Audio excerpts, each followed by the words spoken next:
Unraveling the Threads of White Teachers, Conceptions of Caring, Repositioning White Privilege by Julie L. Pennington, Cynthia H. Brock, and Alavi Nadira, done by Jenna Tanner. This study explored two white in-service teachers' understandings of whiteness in relation to privilege and caring.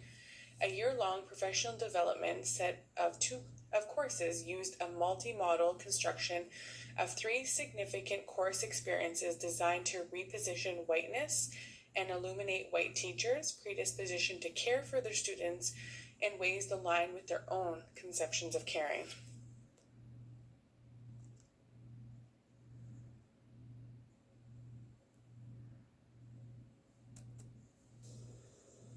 The purpose of this paper was to research two white teachers, and it examined events that led up to Hayden and Victoria's coming to understand how their white racial identities influenced their teaching of children of color during a year-long series of three courses.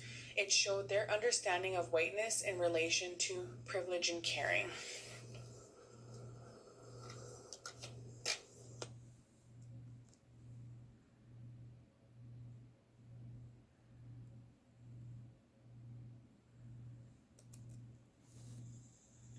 The research method included critical ethnography. It was a call for the documentation of oppression and empowerment, raising consciousness and reflective awareness and reaching a higher level of understanding of the historical, political, sociological, and economic factors supporting the abuse of power and oppression.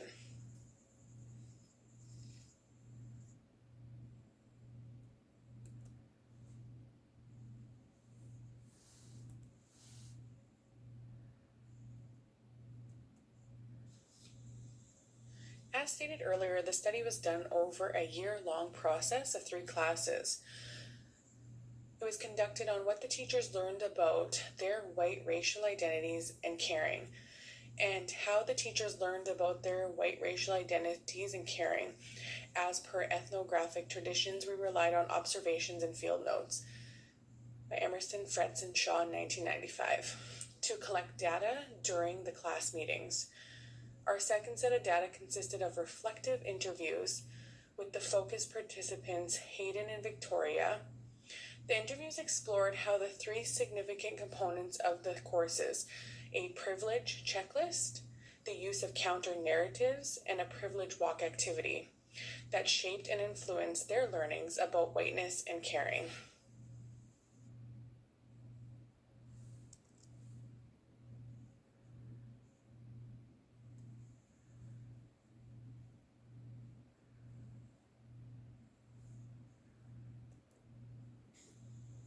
Now let's get a little technical.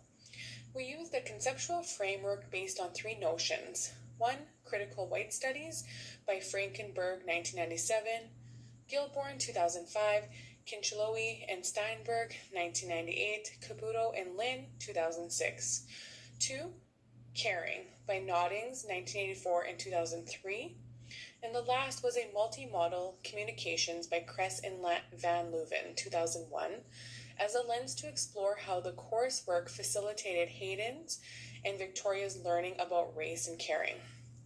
There are weaknesses in this construction of race, but for the analytical purposes, we adhere to the ways in which the teachers viewed and described race that aligned with the framing of whiteness. Other aspects of the coursework, such as linguistic diversity and sexual orientation, were the focus of other papers by Brock, Pennington, and Nadira and Press. As we designed the series of three courses that Victoria and Hayden took, we sought to disrupt the interpretation and enactment of these everyday, unexamined, caring relationships.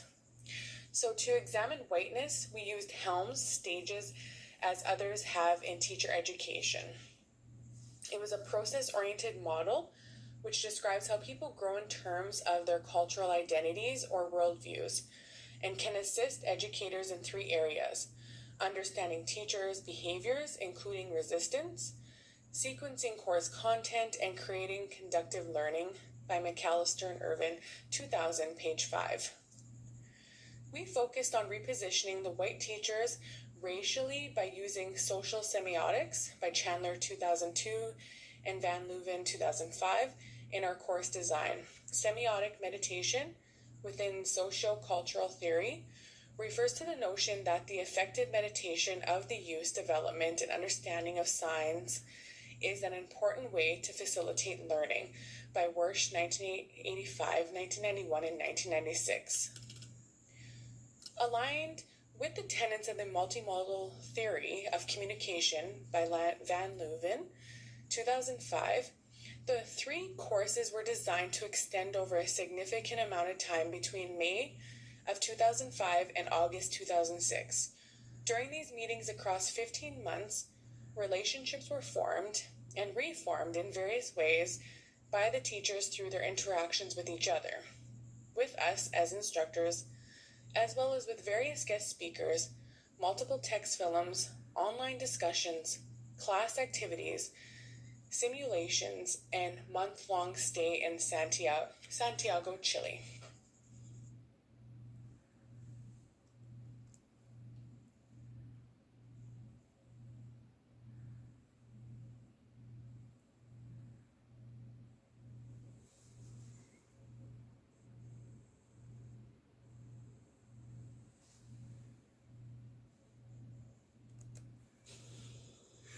The key findings of this study is to understand the teacher's repositioning.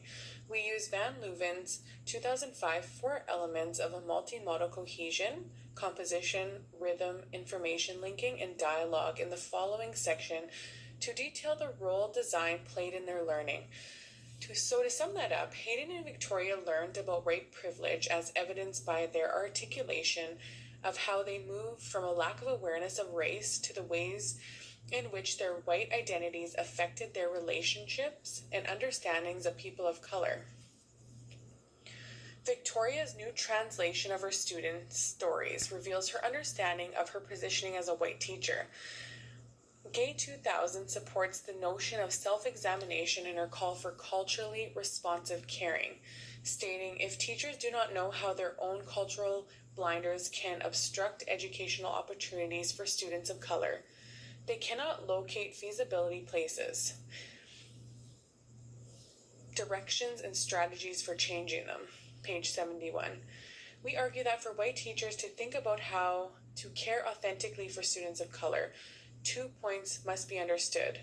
The role unexamined white privilege plays in teacher-student caring relationships, and B, the need to understand and privilege the needs of cared for students of color over the needs of the one caring white teachers.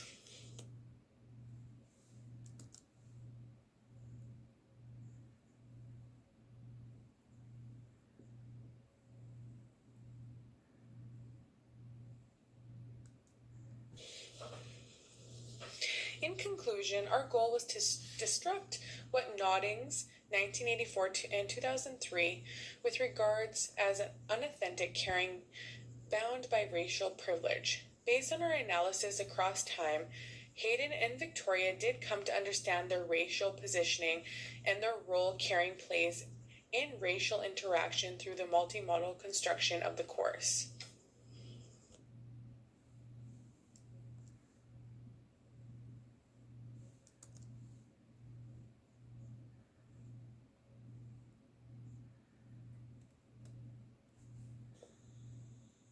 Discussion time. Question 1. How could this study be an act of activism? Question 2. The study used the privilege walk and privilege checklist for a large portion of the study. Is there limitations to this? Question 3. Are there other ways to educate on white privilege? And 4. If so, what are they?